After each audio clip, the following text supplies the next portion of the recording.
बिस्मिल्लाहिर्रहमानिर्रहीम। अस्सलाम वालेकुम स्टूडेंट्स, मेरा नाम इमरान अहमद है और मैं आपका कंप्यूटर साइंस का टीचर हूँ। स्टूडेंट्स, आज हम अपने जो टेस्ट पेपर सेशन है उनका फ़ेज़ 2 स्टार्ट करेंगे और आज फ़ेज़ 2 का टेस्ट पेपर नंबर 1 है, उसका मैं आपको सोल्यूशन बताऊँगा। स्टूडेंट्स, इसके अंदर जो सिलेबस हमारा इंक्लूड है वो हमारी जो टेक्स्ट बुक है क्लास 10 की, उसमें चैप्टर नंबर 1, 2 और 3 इंक्लूडेड है। तो स्टूडेंट्स, आइए फिर आज का जो हमारा टेस्ट पेपर है उसका सोल्यूशन मैं आपको फॉर्मली बताता हूँ।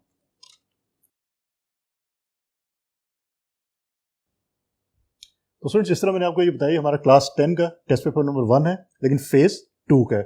इसमें जो सिलेबस इंक्लूड है उसमें यूनिट नंबर 1 है प्रॉब्लम सॉल्विंग का, यूनिट नंबर 2 है data types, assignment and input output statements का, और यूनिट नंबर 3 जो हमारा है वो कंट्रोल स्ट्रक्चर्स का है। तो स्टूडेंट्स, देखते हैं फिर इसका फॉर्मली जो हमारे पास पेपर है उसका सोल्यूशन क्या अवेलेबल है हमारे पास। So let's see.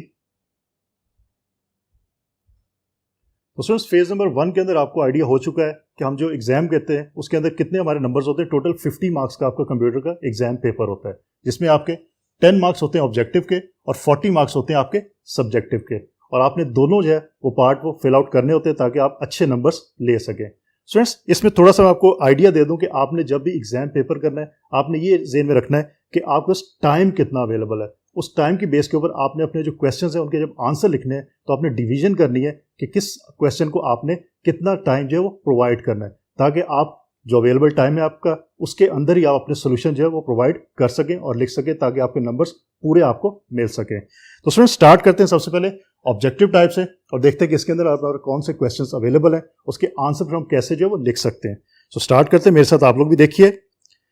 सो इस क्वेश्चन नंबर 1 है हमारा, चूज द करेक्ट आंसर्स। इसको हम एमसीक्यूज का नाम भी देते हैं, जिसमें हम कहते हैं कि मल्टीपल चॉइस क्वेश्चंस, कि आपके पास एक स्टेटमेंट अवेलेबल होती है, उस स्टेटमेंट के अगेंस्ट आपके पास कुछ ऑप्शंस अवेलेबल होती हैं। उन ऑप्शंस में से आपने बेस्ट ऑप्शन जो है वो सिलेक्ट करनी होती है। स्टूडेंट्स, इसमें कुछ हमारे पास टिप्स मौजूद हैं, उन टिप्स को मैं हर लेक्चर में आपको बताता हूँ। आप लोगों ने याद रखना है इसको अच्छी तरह। मैं आज दोबारा आपको बता देता हूँ। सबसे पहले तो ये कि आपने जो भी स्टेटमेंट रीड आउट करनी है उसको अच्छी तरह रीड आउट करना है। रीड आउट करने के बाद ये अंडरस्टैंड करना है कि ये स्टेटमेंट आपकी बुक के अंदर जो चैप्टर है उसमें किस टॉपिक से ली गई है। फिर उस टॉपिक के जो रिलेटेड आपके कॉन्सेप्ट हैं उनको अपने माइंड में लेके आना है, और फिर उन कॉन्सेप्ट की बेस पे आपने आंसर आइडेंटिफाई करना है, तो इंशाल्लाह आपका आंसर जो है वो गलत नहीं होगा। स्टूडेंट्स, उसके बाद आपके पास अगर 4 ऑप्शंस अवेलेबल हैं तो अपने 4 की 4 ऑप्शंस को अच्छी तरह रीड आउट जरूर करना है। ऐसा नहीं कि अगर आपको ये लगता है कि ऑप्शन ए सही है तो आप उसी को सिलेक्ट करें और बी, सी और डी को आप रीड आउट ना करें, क्योंकि कई दफ़ा ऐसा होता है कि आपकी ऑप्शन ए भी ठीक होती है, ऑप्शन बी भी ठीक होती है, ऑप्शन सी भी ठीक होती है, और डी में लिखा होता है ऑल ऑफ दीज। तो उस केस में फिर आपकी जो ऑप्शन डी है वो आपका आंसर होगा। तो अगर आपने ऑप्शन ए सिलेक्ट कर लिया तो आपका आंसर फिर गलत हो जाएगा। और स्टूडेंट्स, उसके बाद आपने ये चीज़ देखनी है कि आप जो भी ऑप्शन सिलेक्ट करते हैं, स्टूडेंट्स, वो ऑप्शन आपने सिलेक्ट करने के बाद उसको हाईलाइट जरूर करना है और अच्छी तरह हाईलाइट करना है, ताकि जो एग्जामिनर है जो चेक कर रहा है आपका पेपर वो उसको अच्छी तरह अंडरस्टैंड कर ले कि आपने किस चीज़ को हाईलाइट किया है। तो स्टूडेंट्स, स्टार्ट करते हैं नंबर 1 से। Number 1 question is, logical errors can only be detected. कि आपके जो लॉजिकल एरर्स होते हैं वो कैसे डिटेक्ट हो सकते हैं। ऑप्शंस है हमारे पास। Option A is by thoroughly testing the program, option B is by testing each logical path of the flow of control in the program, option C is by observing all variables in the program, and option D is all of these. Students, अभी मैंने आपको एक tip बताई थी कि आपने तमाम options को रीड आउट करना है और फिर आपने आंसर देना है। अब इस क्वेश्चन के अंदर इस स्टेटमेंट के अगेंस्ट आपके पास जो भी ऑप्शंस अवेलेबल हैं, ऑप्शन ए भी आपकी ठीक है, mean by thoroughly testing the program, इसके थ्रू भी आप लॉजिकल एरर्स को डिटेक्ट कर सकते हो। By testing each logical path of the flow of control in the program, इसके थ्रू भी आप लॉजिकल एरर्स को फाइंड आउट कर सकते हो।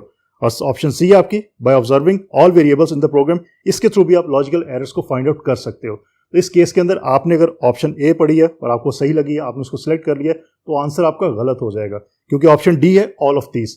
तो इस केस में आपकी ऑप्शन डी आंसर होगा। तो ये चीज़ आपने अच्छी तरह याद रखनी है, क्योंकि ये बड़ी कॉमन मिस्टेक है जो स्टूडेंट्स करते हैं कि वो सिर्फ एक ऑप्शन देखते हैं, अगर वो सही लगती है तो उसको सिलेक्ट कर लेते हैं, बाकी ऑप्शंस को रीड आउट ही नहीं करते। तो आपने ऑप्शन सारी अच्छी तरह रीड आउट करने के बाद आंसर जो है वो लिखना है। नंबर 2 की बात करते हैं। The symbol used to start और स्टॉप अ फ्लो चार्ट। ये क्वेश्चन आपका फ्लो चार्ट से रिलेटेड है और इसमें ये कहा गया कि कौन सा सिंबल है जो यूज होता है फ्लो चार्ट को स्टार्ट और स्टॉप करने के लिए। ऑप्शन है, option A rectangle, option B is diamond, option C is oval, and option D is parallelogram. और स्टूडेंट्स, आपको आइडिया होना चाहिए कि फ्लो चार्ट के अंदर जो सिंबल्स आप यूज करते हैं उस कौन सा सिंबल किस चीज को रिप्रेजेंट करता है। फिर आपको आइडिया होगा कि स्टार्ट एंड स्टॉप के लिए जो है वो कौन सा सिंबल यूज किया जाता है। तो याद रखिएगा ऑप्शन सी है, ओवल जो आपका सिंबल है वो आपका यूज किया जाता है किसके लिए, स्टार्ट एंड स्टॉप के लिए। नंबर 3 की बात करते हैं, which of the following is the process of running the program and finding the errors from the program. Option A debugging, B is bugs, C testing, D none. Students basically ये एक definition है, किस चीज की definition है, option ए के अंदर आपको डीबगिंग लिखा हुआ है। तो स्टूडेंट्स ये डीबगिंग की डेफिनेशन है, तो आपको डेफिनेशंस अच्छी तरह याद होनी चाहिए ताकि अगर इस तरह के आपके पास क्वेश्चंस आते हैं तो आप इजीली उनका आंसर जो आइडेंटिफाई कर सको।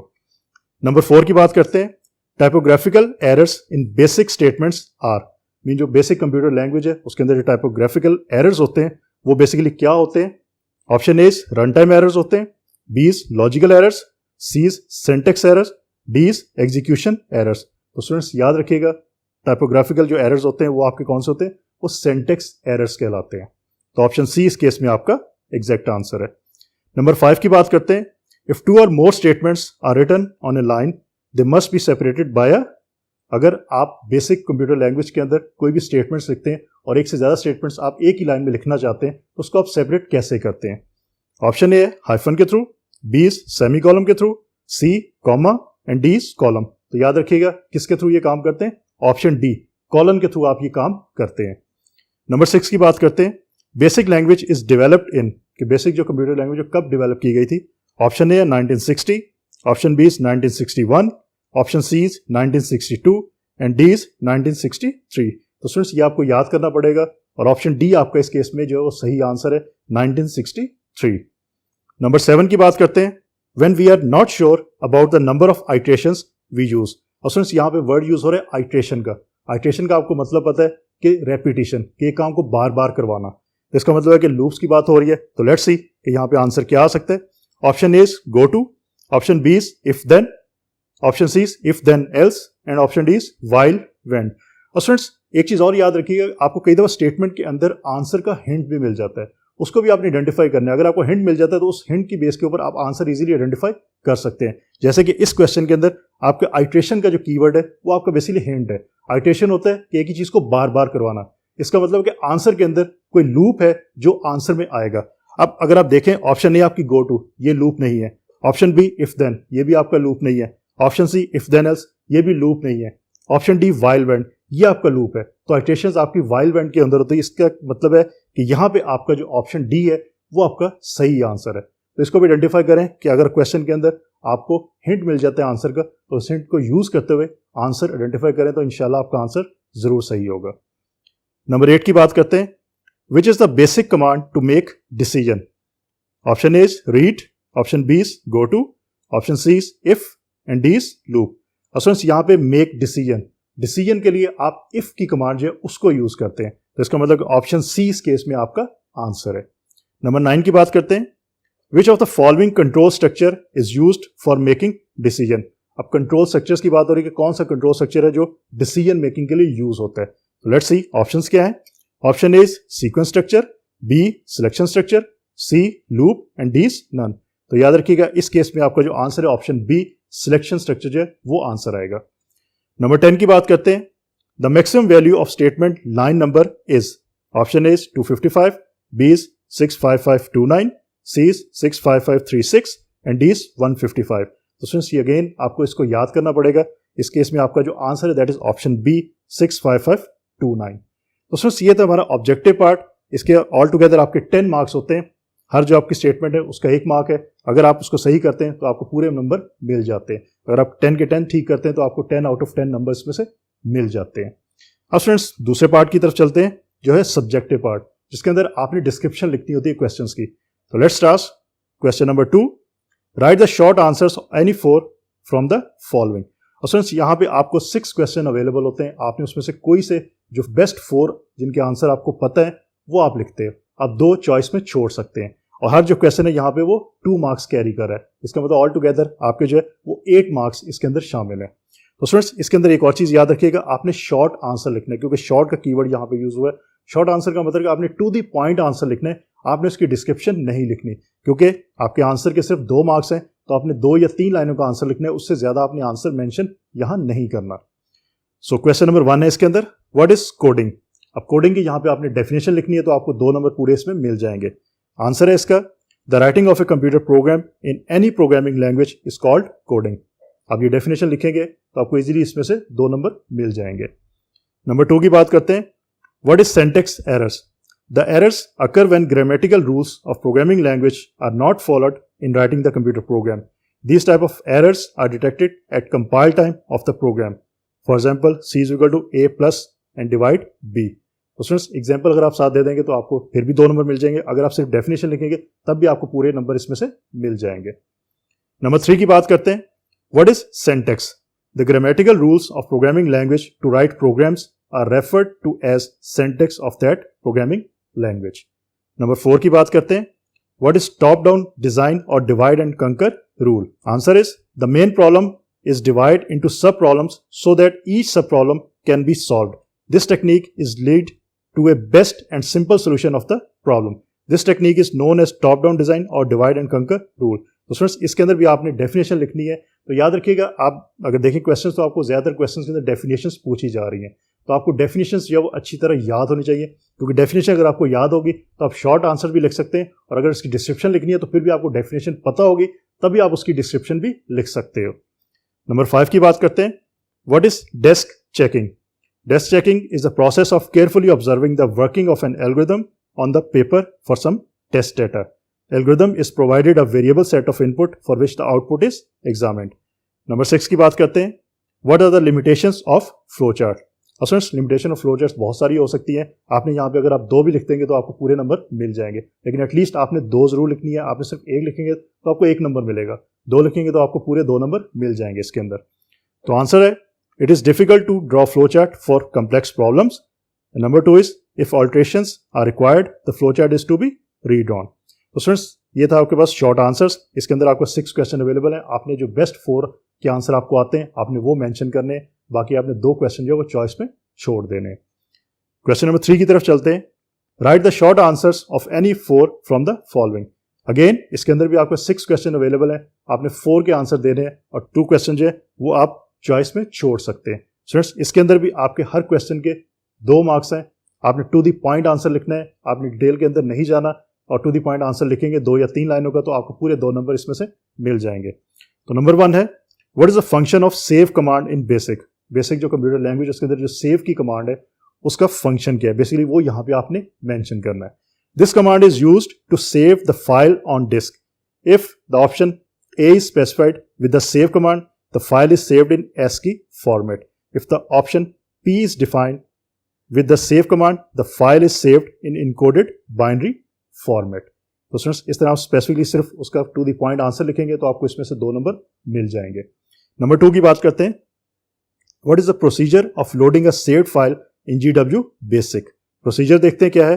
प्रेस द F3 की और टाइप लोड कमांड। उसके बाद type a valid name of an existing file then press enter. तो आप ये प्रोसीजर लिखेंगे तो आपको 2 नंबर पूरे इसमें से मिल जाएंगे। नंबर 3 की बात करते हैं। Define execution of program. Running the program on the computer to solve the problem is called executing the program. So execution of the program refers to carrying out instructions of the program. Type run command to execute the program. 2 से 3 लाइनों का आपने answer लिखना है, क्योंकि आपके short answers हैं तो आपने इससे ज्यादा डिटेल इसमें मेंशन नहीं करनी। नंबर 4 की तरफ चलते हैं। What are type declaration characters. कि टाइप डिक्लेरेशन कैरेक्टर्स कौन से होते हैं। Type declaration characters represent the type of variable और following type declaration characters are recognized in GW basic। यहाँ पे एक टेबल मेंशन है, आप इस टेबल को बना सकते हैं, आप वैसे भी लिख सकते हैं, लेकिन टेबल बनाएंगे तो एक बेटर व्यू आएगा, तो आप टेबल बना सकते हैं जिसमें आपके पास करेक्टर, टाइप ऑफ वेरिएबल है, एग्जाम्पल है और मेमोरी रिक्वायर्ड है। ये चीजें यहाँ पे मेंशन है, तो आप इसको भी साथ लिखेंगे तो आपको कंप्लीट 2 नंबर जो है वो लाजमी मिल जाएंगे। नंबर 5 की तरफ चलते हैं। Define single precision constant. कि सिंगल प्रिसीजन जो कांस्टेंट है वो क्या होता है, उसकी आपने डेफिनेशन यहाँ पे मेंशन करनी है। A single precision constant is any numeric constant with either A is 7 or few digits, B is exponential from using E, C is trailing exclamation point। तो स्टूडेंट्स ये आंसर आप लिखेंगे तो आपको पूरे 2 नंबर मिल जाएंगे इसमें से। नंबर 6 की बात करते हैं।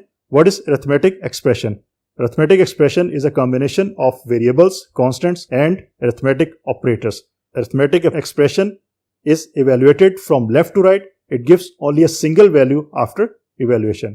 तो स्टूडेंट्स अगेन इसके अंदर भी आपके पास 6 क्वेश्चन अवेलेबल हैं, आपने कोई से 4 के आंसर देने हैं और हर क्वेश्चन जो है उसके जो आंसर के नंबर है वो सिर्फ 2 मार्क्स हैं, तो आपने टू द पॉइंट आंसर लिखना है, आपने डिटेल के अंदर आंसर नहीं लिखना। तो स्टूडेंट्स अब बात करते हैं क्वेश्चन नंबर 4 की। Right the short answers of any 4 from the following. Students again इसके अंदर भी आपने क्या करना है, आपने शॉर्ट आंसर्स लिखने हैं, आपके 6 क्वेश्चन अवेलेबल हैं, आपने कोई से 4 क्वेश्चंस के आंसर मेंशन करने हैं और हर जो क्वेश्चन है उसके 2 मार्क्स हैं। अगेन क्योंकि शॉर्ट का कीवर्ड यूज हुआ है तो आपने क्या करना है, टू द पॉइंट आंसर लिखना है, आपने डिटेल के अंदर नहीं जाना। स्टूडेंट्स याद रखिएगा अगर क्वेश्चन के अंदर शॉर्ट का कीवर्ड यूज नहीं हुआ तो फिर आप डिटेल आंसर लिख सकते हैं, अगर शॉर्ट का कीवर्ड यूज हुआ फिर आपने टू द पॉइंट आंसर लिखना है, 2 या 3 लाइनों का आप आंसर लिखेंगे तो आपको इंशाल्लाह पूरे नंबर मिल जाएंगे। तो नंबर 1 की बात करते हैं, define while when loop. While when loop जो है उसकी डेफिनेशन आपने लिखनी है कि वो कैसे काम करता है। While loop is a conditional loop. This loop structure is used to execute a set of statements as long as the given condition remains true. It is also called conditional loop. इसका syntax mention कर दें, while then expression आप देते हैं, उसके बाद statement एक भी हो सकती है, एक से ज्यादा स्टेटमेंट्स भी हो सकती हैं और देन आप when का कीवर्ड यूज करते हैं। नंबर 2 की बात करते हैं, what do you mean by transfer of control? The method of transfer execution control from one part of program to another is known as transfer of control. There are 2 types of transfer of control, conditional transfer of control and unconditional transfer of control. तो यहां तक आप answer लिखेंगे तो आपको 2 number इंशाल्लाह इसमें से पूरे मिल जाएंगे। नंबर 3 की बात करते हैं, how many types of control structure are available? There are 3 types of control structure are available, sequence structure, selection structure and loop structure. Students याद रखिएगा शॉर्ट आंसर है तो आपने सिर्फ इनके नाम लिखने, आपने इनकी डिटेल नहीं लिखनी। आप नाम लिखेंगे तो आपको पूरे नंबर इसमें से मिल जाएंगे। नंबर 4 की बात करते हैं, what is if then statement? If then is a decision making statement. It is used to execute or to ignore certain statements of the program on conditional basis. This statement tests the given condition. If the given condition is true, then statement following the if then structure is executed, otherwise it is ignored. Syntax है इसका, if के बाद expression लिखते हैं, then लिखते हैं और फिर आप statements को mention करते हैं। तो आप definition लिखेंगे if then की, उसके बाद आप syntax लिखेंगे तो आपको इसमें से पूरे नंबर मिल जाएंगे। नंबर 5 की बात करते हैं, डिफाइन लूप, कि लूप की आपने डेफिनेशन यहां पे मेंशन करनी है। The process of executing a set of statements repeatedly for a specified number of times और until some given condition remains true is called loop. For example for next and while wend loops. तो ये answer आप लिखेंगे तो आपको इंशाल्लाह इसमें से पूरे नंबर मिल जाएंगे। नंबर 6 की बात करते हैं, what is for next loop, कि फॉर नेक्स्ट लूप जो है उसकी डेफिनेशन यहां पे आपने मेंशन करनी है। So this loop is used to execute a set of statements for a specified number of times. It is also called a counter loop. इसका सिंटैक्स क्या है, for के बाद आप कोई भी वेरिएबल डिक्लेयर करते हैं is equal to x to y. x आपका स्टार्टिंग वेरिएबल होता है, y आपका स्टॉपिंग, कि कहाँ पे स्टॉप होगा आपका लूप, और स्टेप z का मतलब है कि कितने का इंक्रीमेंट होगा, z1 है तो 1 का इंक्रीमेंट होगा, z2 है तो 2 का इंक्रीमेंट होगा एंड एक्सेट्रा एक्सेट्रा। उसके बाद आप स्टेटमेंट एक या एक से ज्यादा स्टेटमेंट्स यहाँ मेंशन कर सकते हैं, देन नेक्स्ट का कीवर्ड यूज करते हैं, उसके बाद जो वेरिएबल आपने ऊपर डिफाइन किए वो वेरिएबल आप यहाँ पे मेंशन करते हैं। तो स्टूडेंट्स इस तरह आप जो है इसमें से 6 में से कोई भी 4 जो आंसर आप लिख सकते हैं। स्टूडेंट्स कोशिश करें कि जिसके आंसर आपको अच्छी तरह आते हैं आप उन्हीं क्वेश्चंस को जो है वो अटेम्प्ट करें, जिसके आंसर्स आपको अच्छी तरह नहीं आते उन क्वेश्चंस को आप चॉइस में छोड़ दीजिएगा। स्टूडेंट्स क्वेश्चन नंबर 5 की बात करते हैं, attempt any 2 from the following. Students यहाँ पे शॉर्ट का जो कीवर्ड है वो यूज नहीं हुआ, इसका मतलब है कि आपने यहाँ पे जो भी क्वेश्चन है उनके जब आंसर लिखने हैं तो आपने डिटेल के साथ आंसर लिखने, आपने टू द पॉइंट आंसर नहीं लिखना। इसके अंदर आपके पास 3 क्वेश्चंस अवेलेबल होते हैं, आपने कोई से 2 जो क्वेश्चन है उनके आंसर मेंशन करने हैं और हर क्वेश्चन के 8 मार्क्स हैं। तो याद रखिएगा 8 मार्क्स लेने के लिए आपको कुछ ना कुछ लिखना जरूर पड़ेगा, तो इसलिए आपने इसके अंदर डिस्क्रिप्शन लिखनी है, आपने टू द पॉइंट आंसर देके नहीं छोड़ना, अदरवाइज आपके नंबर फिर कट सकते हैं। तो नंबर 1 है इसके अंदर, right a note on different types of errors in GW basic, कि GW बेसिक के अंदर जो डिफरेंट टाइप के एरर्स हैं उसके ऊपर आपने नोट लिखना है। So there are 3 types of errors in GW basic. Syntax error, पहले उसकी डिस्क्रिप्शन हम लिख देते हैं। A syntax error occurs when the program violates one और more grammatical rules of the programming language. These errors are detected at compile time when the translator, जो कि compiler और इंटरप्रेटर दोनों में से कोई हो सकता है, attempts to translate the program. There can be many reasons, for example, trying to execute a wrong program statement or command such as typing PINT instead of PRINT statement, or trying to assign a value to a constant such as 5 is equal to count, etc. etc. उसके बाद B part है, Runtime errors. Runtime errors occurs when the program directs the computer to perform an illegal operation such as dividing a number by 0. Runtime errors are detected and displayed by the computer during the execution of a program. When a runtime error occurs, the computer will stop executing the program and may display a diagnostic message that helps in locating the error. C है logical errors. Logical errors occur when a program follows a wrong logic. The translator, जो कि compiler और interpreter दोनों में से कोई एक हो सकता है, does not report any error message for a logical error. These are the most difficult errors to locate. Logical errors can be identified by just looking at the wrong output of the program. Logic errors can only be detected by thoroughly testing the program, observing all variables closely and testing each path of logic flow in the program. तो students इसके अंदर आपने क्योंकि note लिखना था जो कि errors की टाइप्स के ऊपर था, तो आपने तीनों एरर्स की टाइप जो है उसके ऊपर डिटेल के साथ आपने मेंशन करना कि ये एरर की टाइप्स क्या काम करती हैं. इसमें सिर्फ आपने नाम नहीं लिखना क्योंकि इसमें आपके 8 मार्क्स का ये आंसर है, तो 8 मार्क्स हासिल करने के लिए आपको इसकी डिस्क्रिप्शन लिखनी पड़ेगी. नंबर 2 की बात करते हैं. Right a note on structure of basic programme. Basic programme जो उसका स्ट्रक्चर क्या है उस पर नोट आपने लिखना है. So every basic programme should follow the following structure. Every program statement must begin with a line number. Number 2, it is a good practice to end every basic program with an end statement. However, it is not mandatory. Number 3 is repetition of line numbers within a program is not allowed. Number 4 is 2 or more statements can be written on a line, but they must be separated by a colon. Number 5 is in basic, variables can be used without declaration. Number 6 is in a basic program, the physical appearance of the program statements does not matter. For example, in a program, line number 90 can appear before line number 60.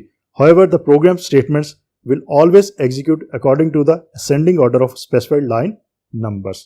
तो students इस तरह आप जो structure of basic programme complete लिखेंगे तो आपको पूरे 8 number इसमें से मिल जाएंगे.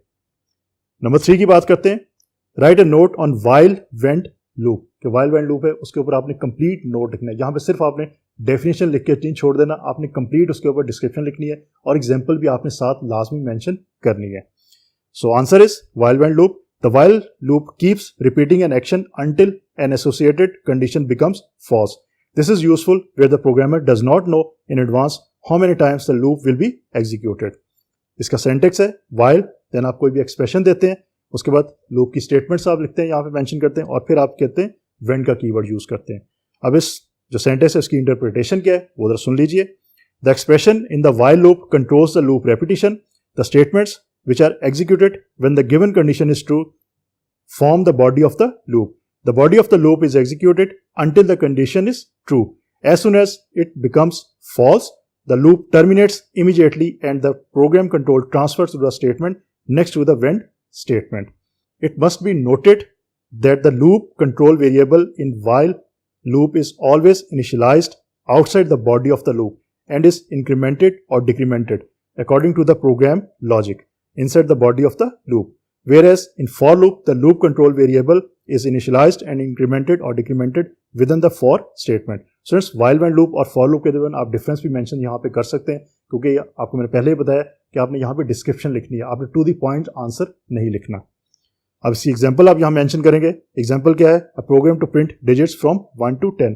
स्टूडेंट्स एग्जांपल आप कोई भी दे सकते हैं लेकिन लॉजिक सही होनी चाहिए, उसका सिंटैक्स सही होना चाहिए. यहाँ मैंने जो एग्जांपल मेंशन की है वो एग्जांपल क्या करेगी, वो एक प्रोग्राम है जो प्रिंट करेगा डिजिट्स 1 से 10 तक. तो लाइन नंबर 10 है n is equal to 1. Line number 20 के ऊपर वाइल लूप आपने चलाया, n इज लेस और इक्वल टू 10 तक रहेगा, एक आपने n टाइप का वेरिएबल डिक्लेयर कर दिया. लाइन नंबर 30 के ऊपर आपने प्रिंट n करवाया और लाइन नंबर 40 के ऊपर आपने फिर n के अंदर एक इंक्रीमेंट करवा दिया कि पहले तो वो 1 है, फिर 2 हो जाएगा, फिर 3, 4, 5 इस तरह चलता रहेगा. लाइन नंबर 50 के ऊपर वेंड आपने यूज़ किया और 60 के ऊपर आपने फिर इसको एंड कर दिया प्रोग्राम को. स्टूडेंट्स एग्जांपल आप कोई भी मेंशन कर सकते हैं, जरूरी नहीं कि जो एग्जांपल यहाँ पे मेंशन नहीं है वही एग्जांपल आप लोगों ने मेंशन करनी है, लेकिन लॉजिक ठीक होना चाहिए और उसके अंदर वाइल वेंड लूप यूज हुआ हो और वो सही तरीके से काम कर रहा हो और सिंटैक्स की एरर्स के अंदर नहीं होना चाहिए. ये चीज़ आपने याद रखनी है. तो स्टूडेंट्स ये बेसिकली आपका सब्जेक्टिव पार्ट था जो ऑल टुगेदर 40 मार्क्स का होता है और स्टूडेंट्स आपका जो पेपर है कंप्लीट वो 50 मार्क्स का होता है. तो याद रखिएगा इस तरह आपने इसको सॉल्व करना है और सॉल्व करने के बाद आप लाजमी चेक करेंगे अगर आपकी इसकी में से गलती हैं तो गलतियां क्या है और क्यों हुई हैं. और सर एक टिप मैं आपको ये देता हूँ कि आप जब भी कोई भी टेस्ट पेपर सॉल्व करें उससे पहले जो इससे रिलेटेड लेक्चर्स हैं उनको आप ज़रूर सुन लीजिएगा। उनको सुनने के बाद आपको ये आइडिया हो जाएगा कि आपने पेपर को किस तरह सॉल्व करना है, क्योंकि इसके अंदर काफ़ी सारे कॉन्सेप्ट्स आपको जो है वो बहुत अच्छे तरीके से समझाए गए हैं। तो ये चीज़ आपने याद रखनी है। तो स्टूडेंट्स, होपफुली आज का जो सोल्यूशन है वो आपको अच्छी तरह समझ आ गया होगा।